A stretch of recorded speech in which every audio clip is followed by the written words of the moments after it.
Hey everybody, welcome. I'm Daniel G. Garza, and this is another episode of Put It Together Conversations. Thank you for joining us. Remember that you can join us every day, almost every day of the week. We've got something going on here at Little Mexican Productions Inc. We've got the Christian and Daniel Show, Put It Together Conversations, and the Card Depot on Friday. So make sure you check those out.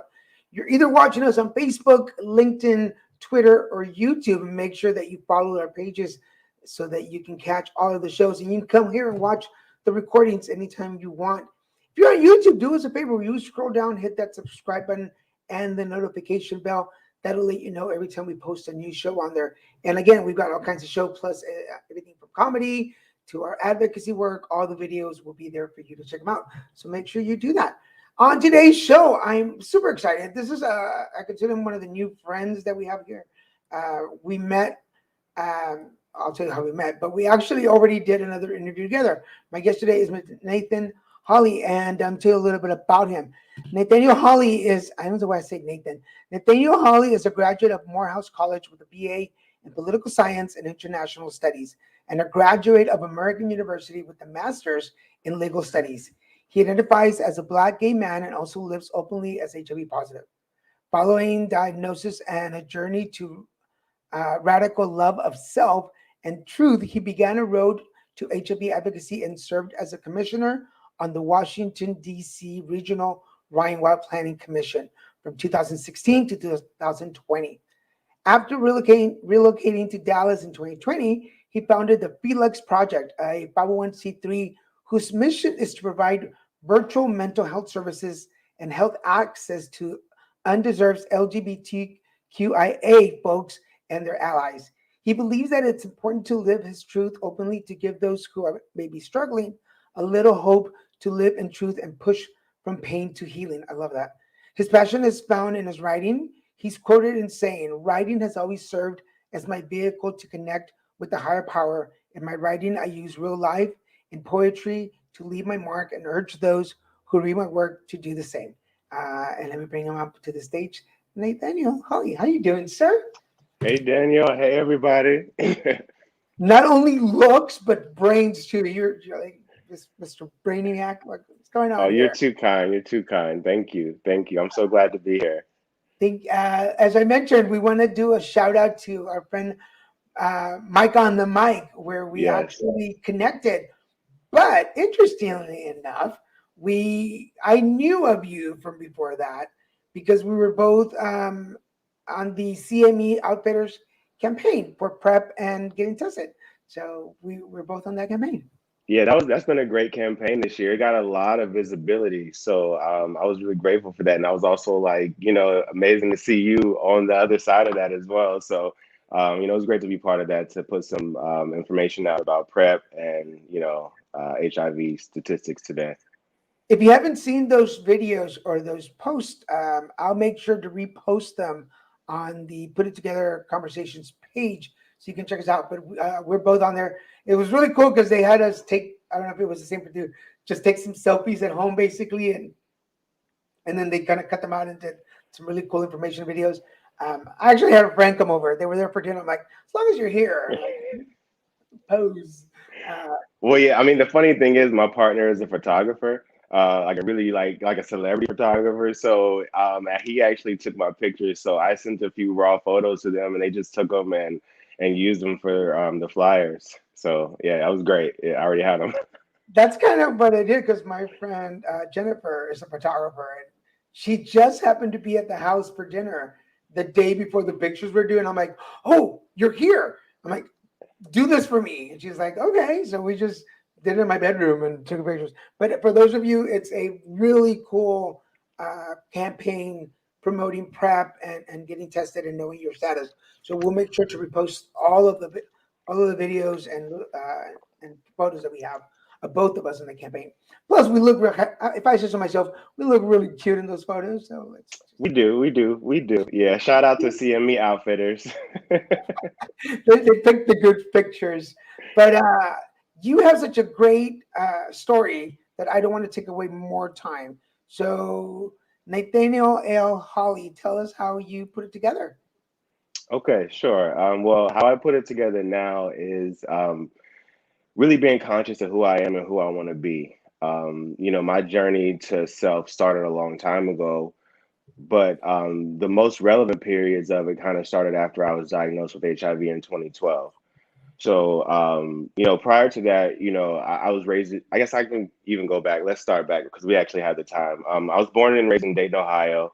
I have a single parent household. My mother raised me and my sister, and, she did a great job. We were kind of raised in the church, and that was where, my spiritual foundation kind of started. Fast forward, I went to college in Atlanta at Morehouse for 4 years. And so that was a great experience where I was really able to really dig into, Black culture, African culture, and really immerse myself in like a fraternity and a brotherhood of other men who were on the same path as me. After college, I went overseas to South Korea to teach English for a year. And so I did that because I wasn't able to do a study abroad program in undergrad. And so when I was there, I used to, go to Buddhist temples. I really immersed myself in the culture. I love Korean food even to this day. You can find me at like a local Korean barbecue, eating kimchi and doenjang jjigae, if anybody knows anything about that. But I learned a little Korean when I was there. So, that was a great experience. And so when I moved back to the States, I was in Chicago for a few years working at a law firm. And then work ended up bringing me to DC. And so in DC, that's kind of where, became my new home. And that's where I kind of felt like I became an adult. I, had my first apartment there, that was on my own and all of that. And it was also the first place where I had to kind of encounter some struggles and trials on my own. And so that brings me to, the diagnosis of being HIV positive.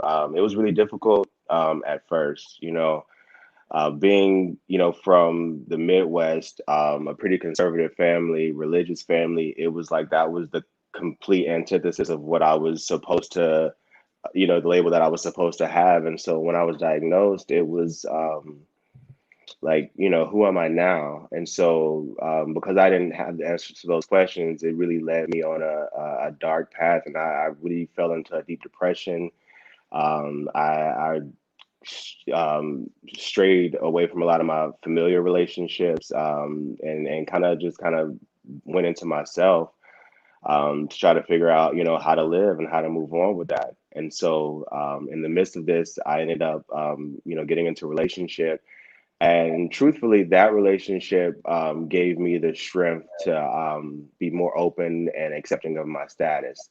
I think that one of the biggest fears that we have, a lot of us, when we test positive, is that we're not going to be able to find love, or that we're not going to be able to, have that same standard of living. And so when I was able to kind of do that, it gave me the strength and courage to, accept it with myself, but then also want to, give back to other people. And so, I then started to tell my family, my friends, everybody that I was HIV positive, despite the fears that I had, because the truth is, when I first was diagnosed, I vowed never to tell anyone unless I had to.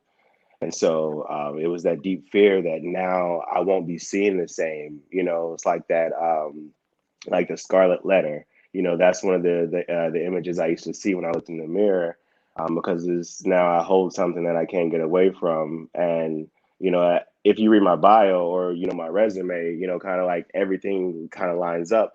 And for me, when that happened, it was like nothing else mattered. It was like none of my other successes, meant anything. And so, um, you know, coming out and proclaiming myself as HIV positive and being open about it was extremely empowering. But it also let me know that the work wasn't done. And so, once I dealt with it, that was one thing. But once the people around me had to deal with it, it was another thing. And so, that's actually when I really got into therapy, because it was like I didn't have anybody to talk to. I didn't have anybody that I felt like understood me. And I had so many questions and answers and monologues that I was inside my head, to the point to where I actually felt like I was going crazy at one point. Yeah. And so once I actually started in therapy, that was actually the saving grace because I thought that the HIV was killing me and killing my mind, and I thought it was making me go crazy.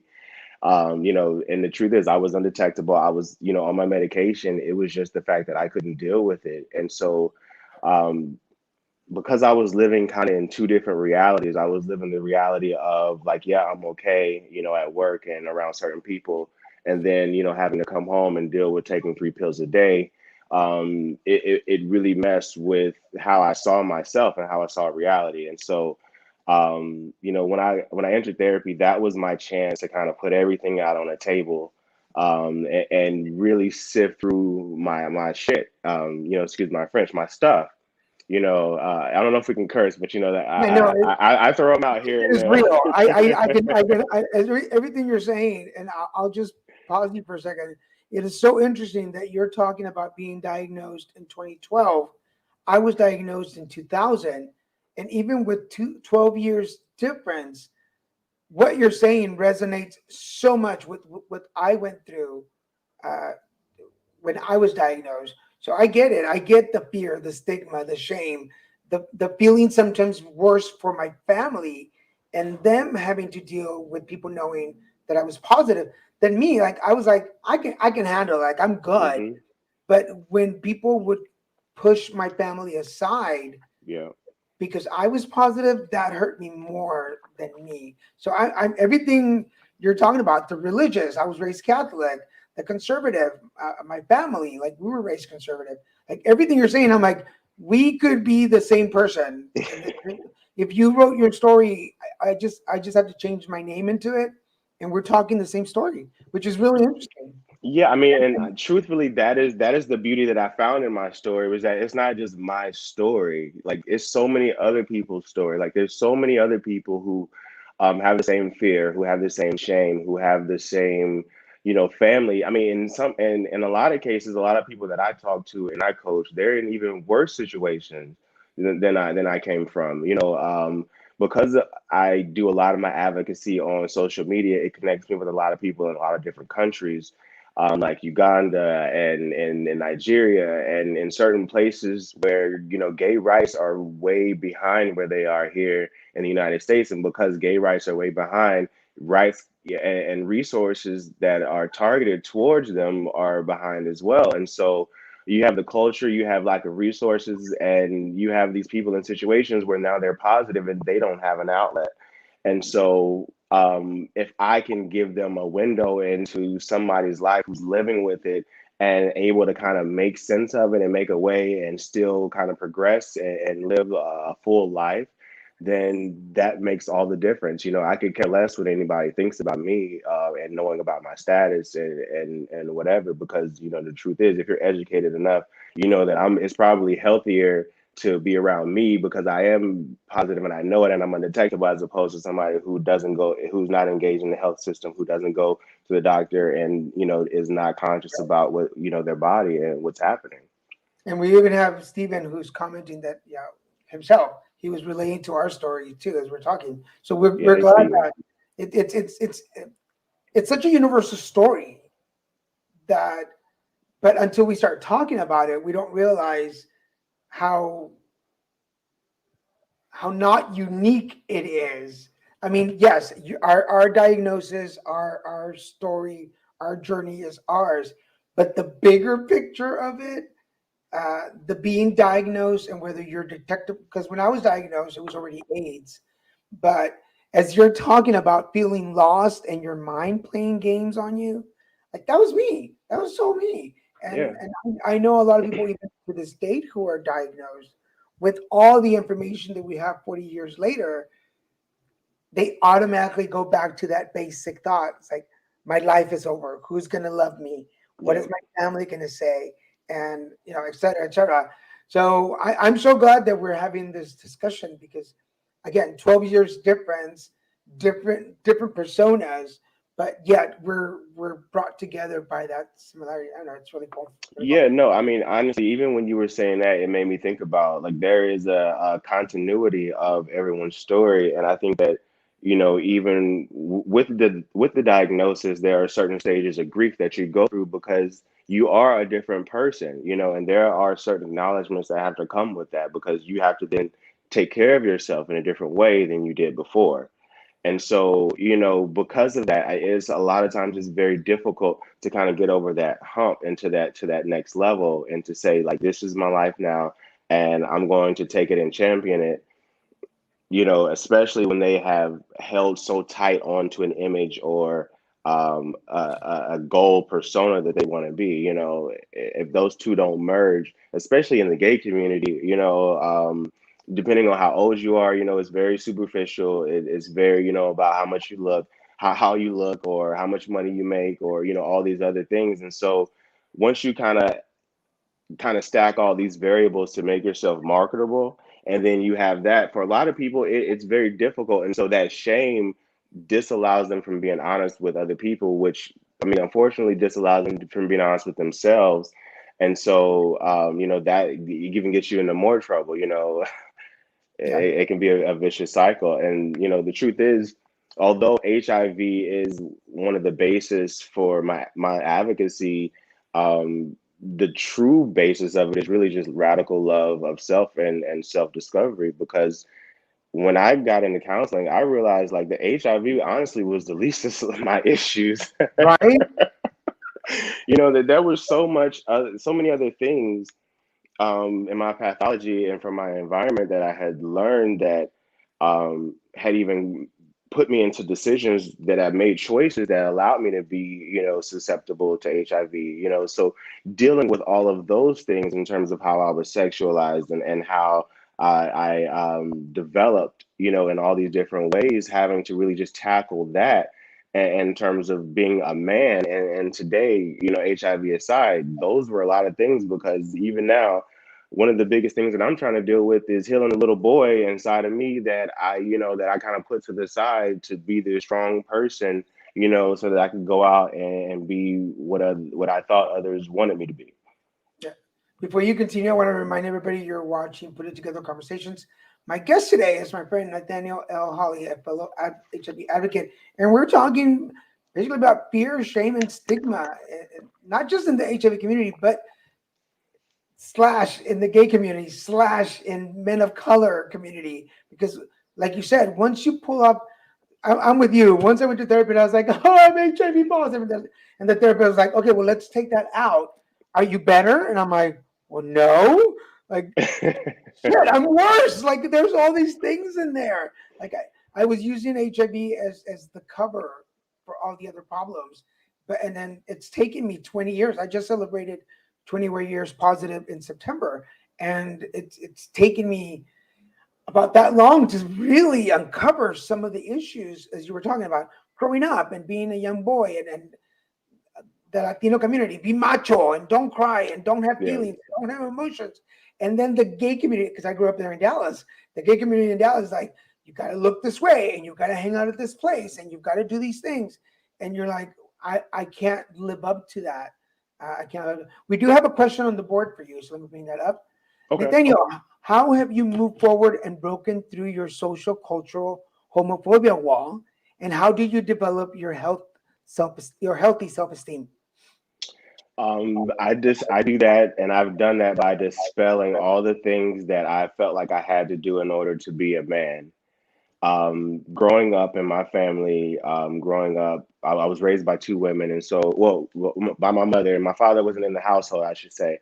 And so, because of that, I grew up and I picked up a lot of feminine ways or feminine mannerisms from, my mom and my sister. And so I worked really hard. I played football. Like, I had like all straight friends. Like, I did the whole, like, straight thing. I dated women. I did that whole thing to try to conform and try to be, that picture perfect son and Nathaniel that they created. But once I got out into the world and I realized that, you know, my love for myself was more important than anybody else's love for me, that allowed me to live in my truth in a way that I was never able to do before. And so that's one reason why I wear pink a lot, because I feel like the femininity of it is something that I've always embraced and I've always loved it, but it was something that was not encouraged in growing up. So now I just live how I want to live. I'm very honest with myself, and I think that if you want to move past any level of stigma, any level of cultural bondage, you have to just really be honest and be honest with yourself and love yourself enough to make your own pathway and define your own journey. And so in developing my self-esteem, one of the things that I've done is just love me. I take care of myself. I make sure that I'm doing all the things and I'm checking in with Nathaniel to make sure that Nathaniel is okay. I'm still in counseling. That doesn't stop. I continue to maintain a healthy standard of living for myself so that, that I can undo all of the things that were taught to me, growing up. Yeah. So those are a couple of ways. And then also, working out and feeling good about yourself, just about, how you look. I mean, those are things that for me have always mattered. Taking care of myself physically has always been an important thing. And for those of you watching, I'll admit I am not a gym person. I sweat for fun. I don't understand that. Hiking for entertainment, no. But find what makes you feel good. Um, Having been able to launch this production company with my partner and doing interviews and doing shows, that brings me a lot of excitement. That's my workout. Putting something together, man, that for me is like, so if you're watching this, whether you are positive or not, although we are talking about really positive today, whether you are or not, find what makes you proud of you. If that could be baking, that could be cooking, that could be sewing, but find you and what makes you feel good about you, and there you'll find it. So just a little note for people. What where was the moment in your life after diagnosis that you were like, I'm going to start advocating. What was the advocating moment for you?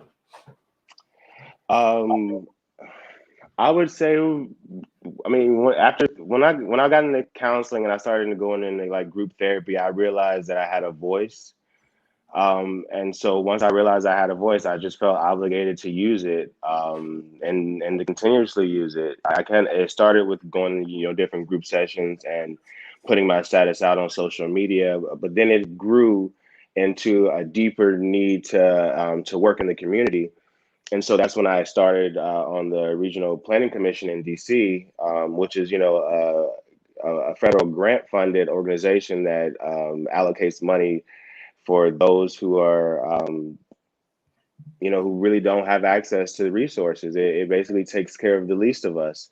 And so, and seeing, how different services were provided to people and seeing how I could kind of impact that was an amazing thing, because it gave me a lot of perspective on my situation and my scenario. And I think that when we can find enough gratitude in our situations, no matter how depressed you are, you will get up a little bit, you know?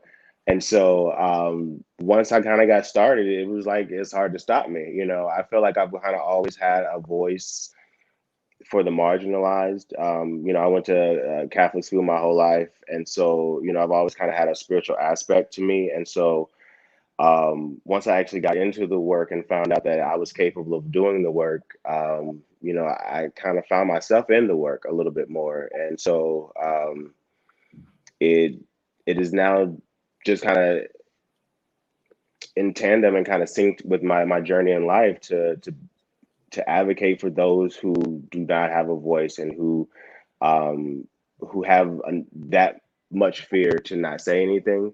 So, to give them a little courage. We all kind of need each other. We're not on this planet to be by ourselves. And so if I can be that light, even for HIV or for Black male wholeness or mental health, anything, to kind of bring awareness to those things, is so that whoever may see it ask themselves a different question that morning, or looks at themselves a little differently, makes a better decision, or loves themselves a little harder, then I feel like then I've done my job. I can die happy. And um, you know, to get even deeper, because I feel like being candid is the best part of the story. Um, my grandmother passed this year, and that was one of the most difficult things that I ever had to deal with, even more difficult than testing positive for HIV. And so that is actually one of the journeys, one of the biggest journeys that I've had to overcome in my life. And so with therapy, thankfully, I had the tools, already had the tools to kind of, get through a lot of the things, but it forced me to peel back some of the layers of how I see myself and how I see myself through others' eyes. And so it's been a great experience and a great journey for me to um, really see myself whole and not in parts, if that makes sense. Yeah, totally. And I want to. Micah's here. Micah came Hey, up. Mike, I saw his name pop up. Yeah, we were just talking about you at the beginning of the show, Micah. So We did. so glad that you can join us. Um, it's interesting. First of all, my condolences. My mom passed away August. This is a year ago that she passed away. So COVID brought that into my life. But Same here. it's so again a lot of similarities. We could be the same person, Nathaniel. But because it relates to something you said earlier in the show, which is the mourning process, and I think that was really important. I wanted to bring it up again. That there is this, and it was said to me when I was diagnosed too. It's like your life is going to be the same. Nothing's going to change. You're still you. And as the years go by, I'm like, no, something changed. Being told you're HIV positive changes. There's a thing in you that changes. And then even if all day long I'm doing whatever, at midnight, when I'm at home, my Google alarm goes off and says, "Take your." I call them my superpower meds. It says, "Take your superpower meds." And it says it like 4 times. Even I said that so that I wouldn't feel like I had this great day and now I have to take my meds. And some people would tell me, "Well, they make you better." I'm like, I know what they do. But here, even 21 years later, it still messes with my head sometimes. But but it doesn't mess as much because I was given permission by a therapist to go through the mourning process of losing Daniel before the diagnosis. Does that make sense? Oh, perfect sense. Like the Daniel who didn't have, wasn't obligated to take something every day in order to, have, a healthy life. I completely understand. Being, dependent on a pill to make sure that you are at optimal functionality is a difficult thing, and your reality changes. Similar to, when people are diagnosed as diabetic or with cancer or a few other things, the difference is there's a stigma attached to HIV based on, how it evolved and how it came out and it being, with gay men and promiscuity and all these different things. And so there's so much um, shit on top of something Just that the needs. simplest words can say so Right. much, I right? mean, you're right. There were so many words that went through my head, but I was like, you know what? Like, let's just be real. Like the shit, on top of it, to where that you have to get through before you can actually just get to the fact that like me taking this pill every day is make my life better. From this standpoint, this is me loving myself. Me taking this pill every day, and so in loving me, I make sure I do it. That makes make sure that I get my prescriptions refilled in and going to the doctor every 6 months or 3 months, depending on your scenario, is me loving me. And I think that that's really what it boils down to is, I think that as, and I can only speak for me as a Black gay man, I was not taught to love myself and wholeness and as a man growing up. And so because I was not able to develop like everyone else on the playground and playing house and doing the things in my truth, I had to arrest a part of myself. And that arrested part of myself didn't get a chance to develop until I was out in the world with no protection. And so that, that level of interaction with yourself where you bind up a whole part of yourself and you don't get to see it again until you're out in the world, that is a schizophrenic situation for anyone. And so, and it's hard for anybody who will go through that to really love themselves, because they've been taught that a part of themselves is unlovable. And Yep. so when you've been told that a part of you is unlovable, then you start to believe it in certain aspects. So you start to do things that are unlovable in nature to you. And, that can get you down a path of a lot of different things, drugs, blind promiscuity, or whatever else, to the point to where you don't have a sense of self.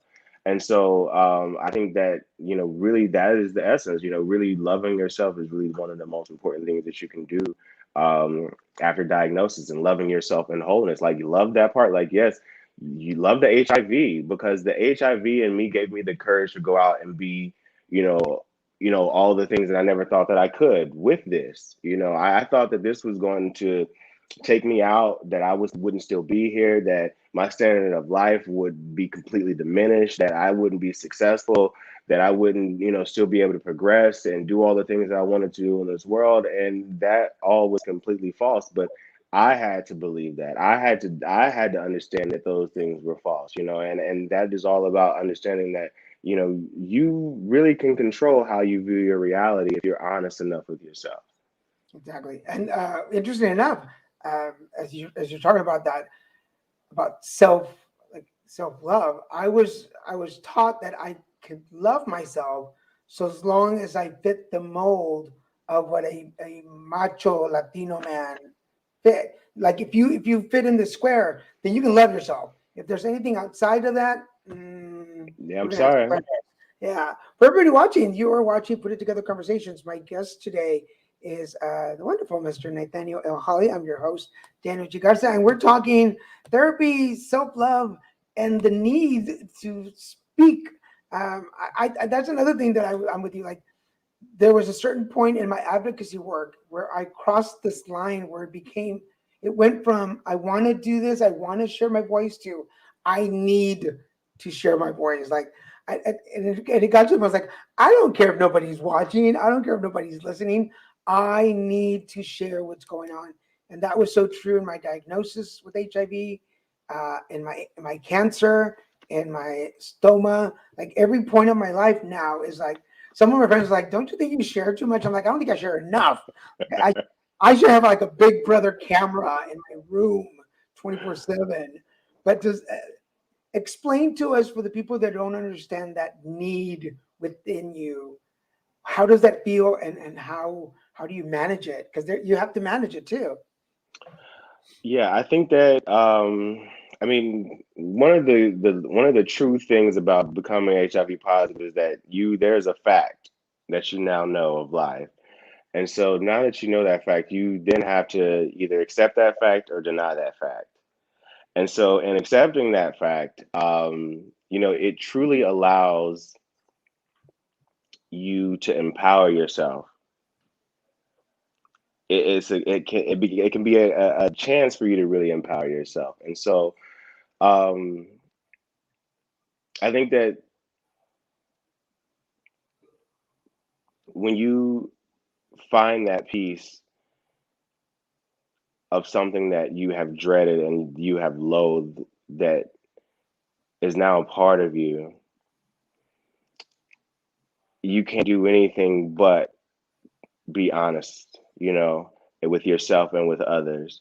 And that's been one of the greatest things, and one of the most freeing things. And I think that when you find that, you can't go back in the dark. Like, once that light is on, and once you see life the way that it is, and for all the beauty that it can still be, despite the pain that we go through, then how can you go back into that cave? Like, how can you go back into that sense of saying, like, oh, like, I'll just, be woe is me, and I'm not going to push further, and for me, that's never really been an option. I've always been an overcomer.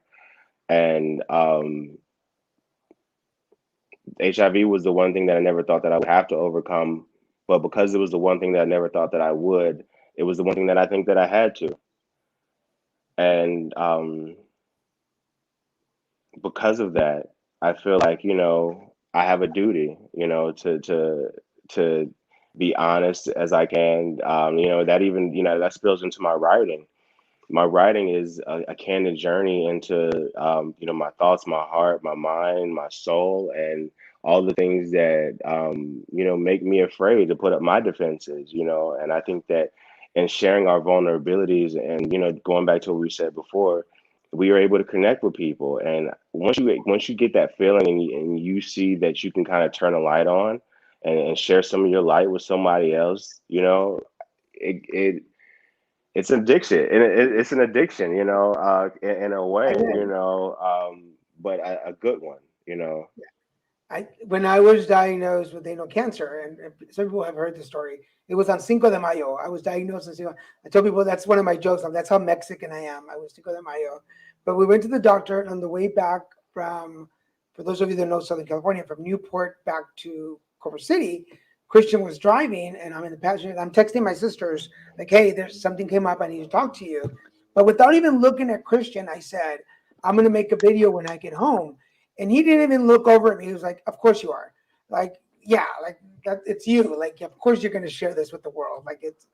But I was like, I want him to know that this is also part of the journey. That just because you're taking your pills and like, I don't want to bump people down. Like, but like things, theme of the show, shit happens, and I wanted people to know that my journey with HIV also included cancer and that they needed to be aware of that.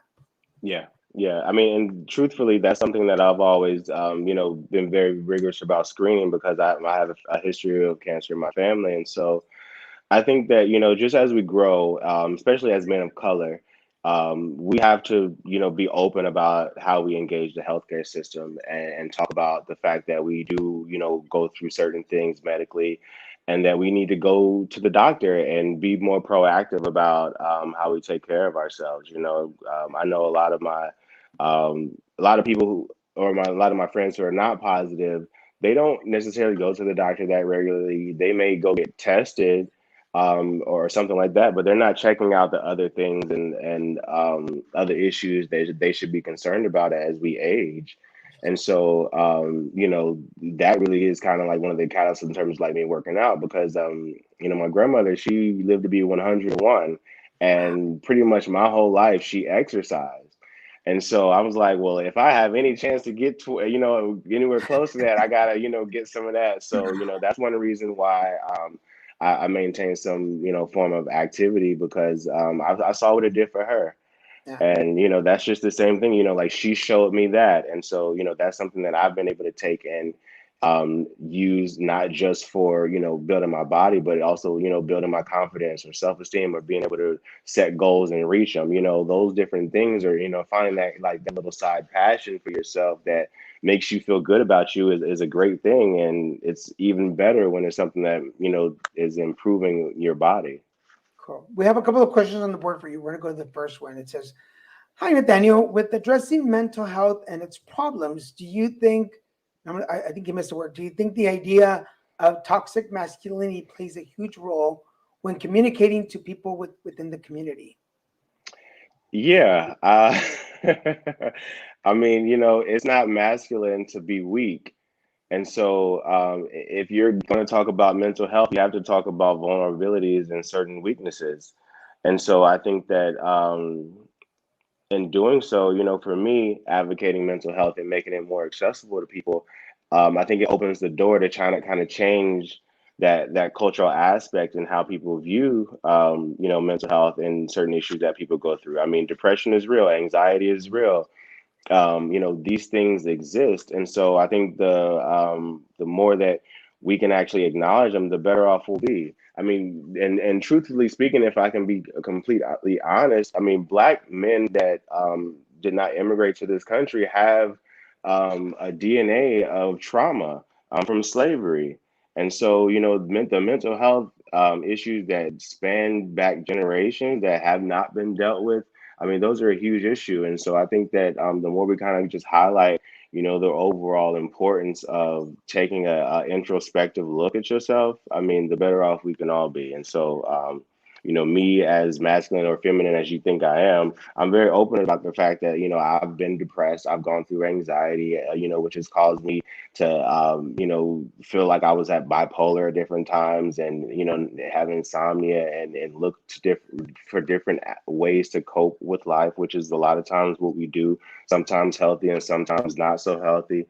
But I think that, being honest with ourselves, and the people around us, if you are able to champion a mental health issue, is really important. And also showing how it benefits your life. I mean, you can't, be going to therapy and champion mental health, but then you're driving down the highway in the wrong direction. You want to at least do the work, show that, that it's making an impact. And I think that's one of the most important things is therapy will give you an avenue to get better, but it is not like a pill that you take. It is, just a catalyst. You actually have to do the work. You have to push forward.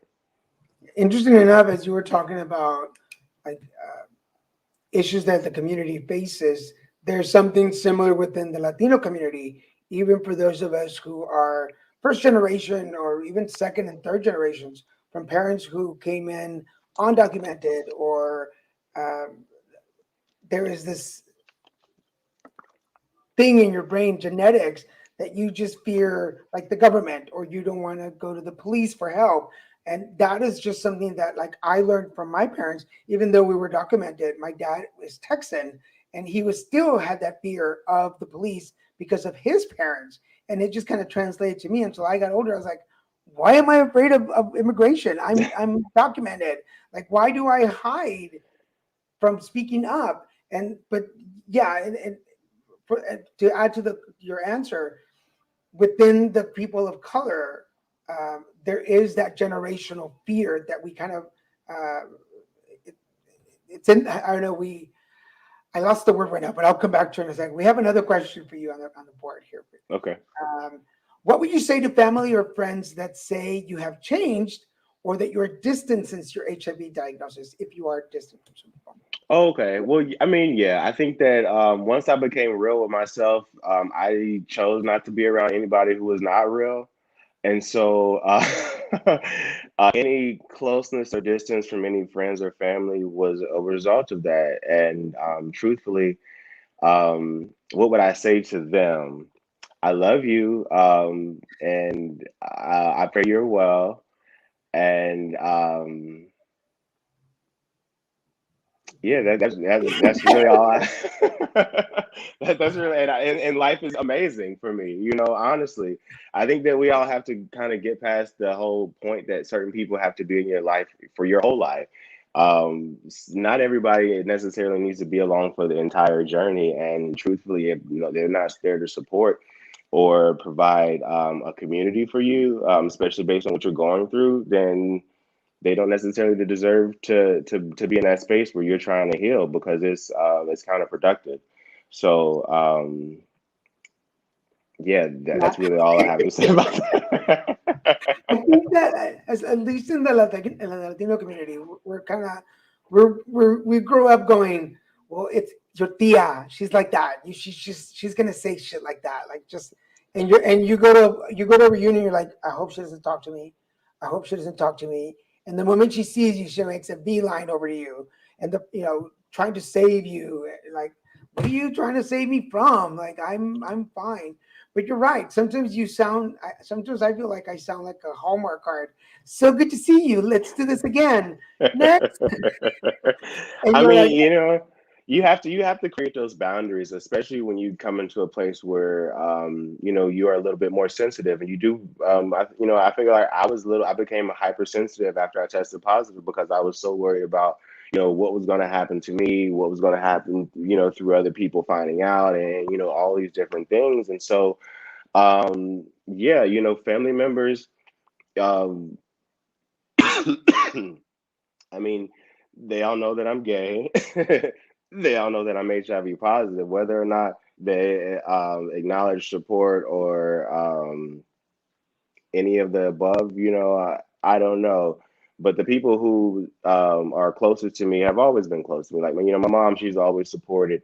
She's always kind of, had my back. My sisters, my sister and my new sister, have always had my back, and we've always, just been tight. My younger brothers, since they found out, they've always, you know, been, just supportive. And I think that's because of the level of strength that I've been able to show them, and the fact that like I'm on a journey, and if you're not willing to support me on this journey, that's fine. But I'm not just going to stay right where I am. Like I'm still going to move forward.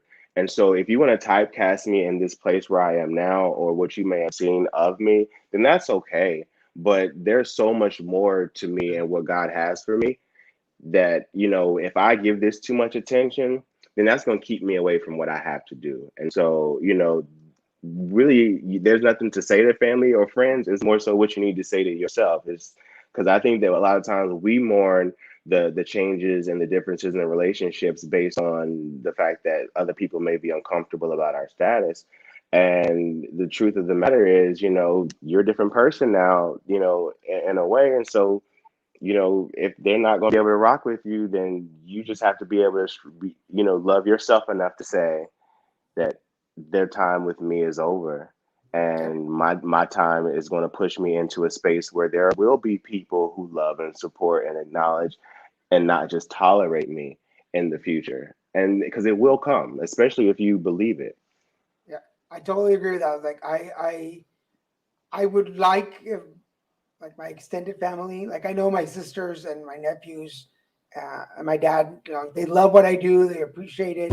They don't always get it, but they're like, "Good for you, Theo. You go do your thing. I got my thing. I'm like, good for. I support you." But I don't owe my cousins and my aunts, and my uncles an explanation for what my life is. And I've stopped trying to justify what I do because I'm at peace. God knows, I know, we're good. My partner gets it. He puts up with my craziness on a daily basis. Like that's all I'm really concerned about. As long as he's good, we're good. Um, Exactly. we do have another question for.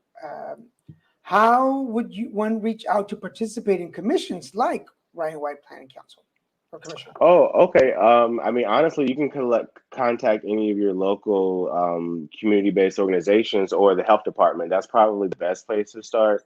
Most of the Ryan White Planning Commissions, depending on what city you're in, are administered by the health department. Um, so if you reach out to them, they can give you all the information. It's an application. They're always looking for new candidates. And because I was HIV positive, I was a considered a consumer member. So I was part of the community to give feedback on how the services were being provided to us. It just so happens that I have a legal background, so I was able to be very useful. And so a lot of the data analysis, and so it was a great opportunity and a great experience to get to have a really high level view of how policies and procedures are created for us.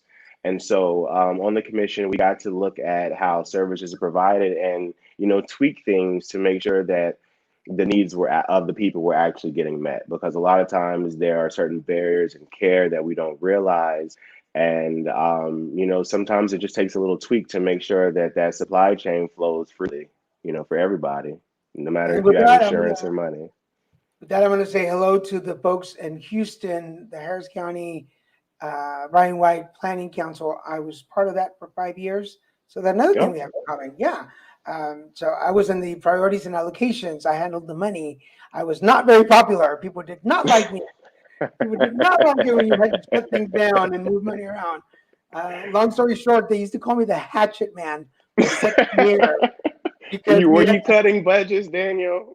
dude, I was not a good person. We had to shut down some food pantries because we had too many. And a lady at the local clinic stopped me in the hallway and told me in front of an audience that I was murdering her child because she couldn't get food at the food pantry in her house. She's like, "You're a hatchet man."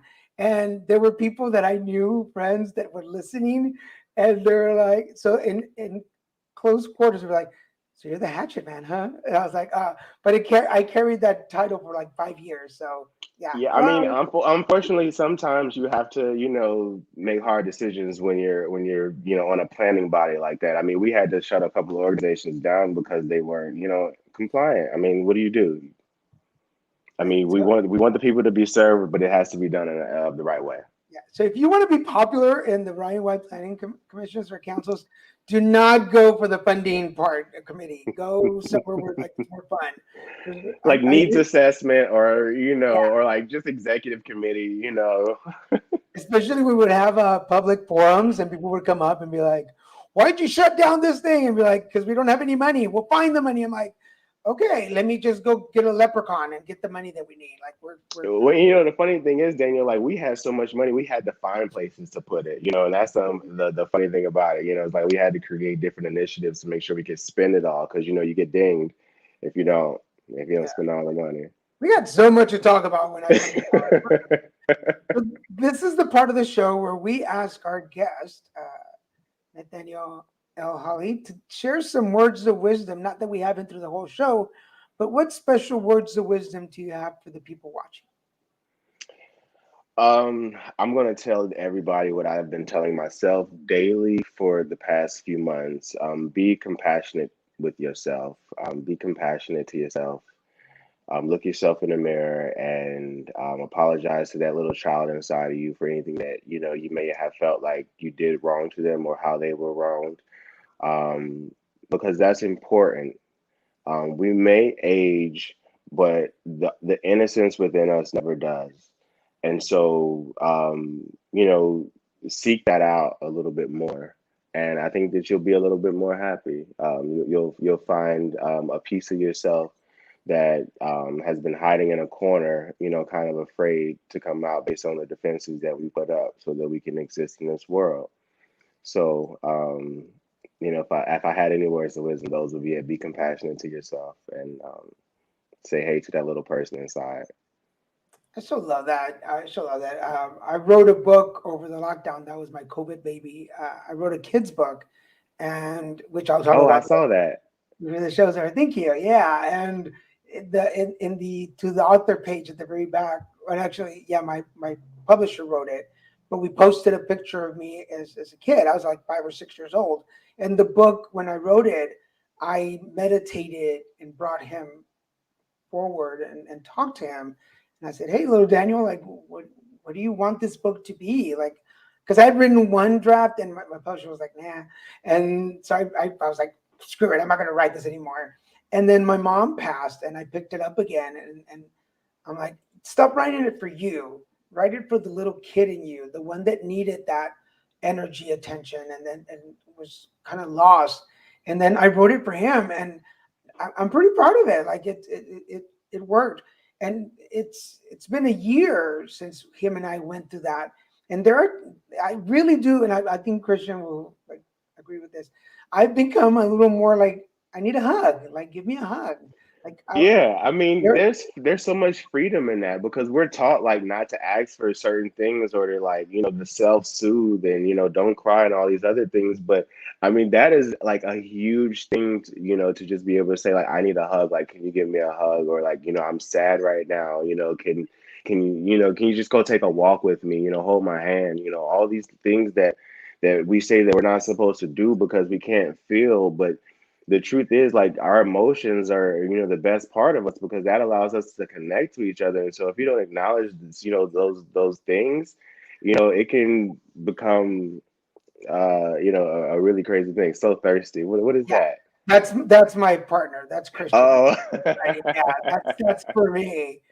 So how needy because I used to be that person. I used to live that mentality that I'm going through a hard time. I need to handle it.